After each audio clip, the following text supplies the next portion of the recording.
ना मेरा खाल दा महीना पिंड मेरा जतवाल है पेके मेरे जतवाले ने 8 मेरिया बच्चियां एक मैं बच्चा पिंडों पाल लिया कैमरे पे गल करो एक बच्चा मैं पाल लिया मियाँ मेरा भी राजा बन गई अं दोनों मियाँ भी सलाह करके एक बच्चे का निकाह दे दिता फिर बाद मियाँ घर आ गए ना कोई महीना हो गया निकाह दे मियाँ घर आए ना नाल वाले भाई भी आ गए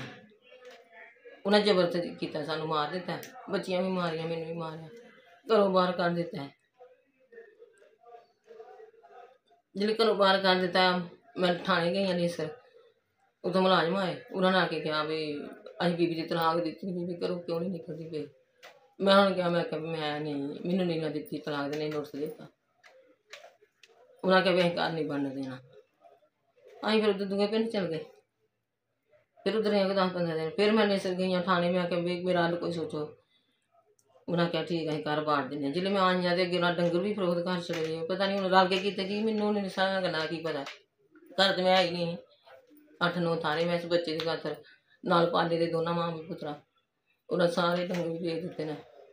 अंदर च भी हत्थ हुत्थ मार लिया हूँ भी धमकियां लाए कहते हैं भी असीं नहीं तो रहन देना कब्जा साडा इस मकान से हूँ तुसीं दसो जो कोई इंसाफ दिलांदा मैं उस इंसाफ से बहनी हाँ ये तो नहीं ना मैं उजड़ तो मैं गई अगे इंसाफ हूँ मैनू की पता कौन है कौन नहीं पिंडों दसेगा ना कोई भी इंसाफ केड़ा अमर लगवान सारा पिंड में सारे पता भी मार तरीक के बाहर कड्डी दी है ये सारे लोगों को पता भी मार के कड्डी जी मोबाइल च वीडियो भी बनी दी है देख लेंदे ने मैं उजड़ मंच भी गई हाँ मैं नहीं भी मियाँ बीवी मुताबिक जो भी माशरा भी दसेगा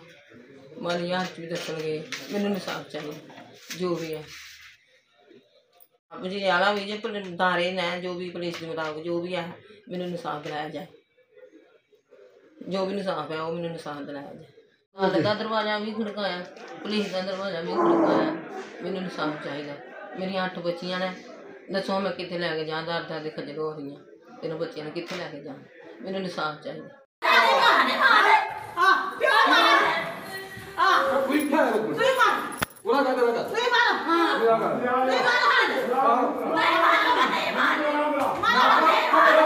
Come on!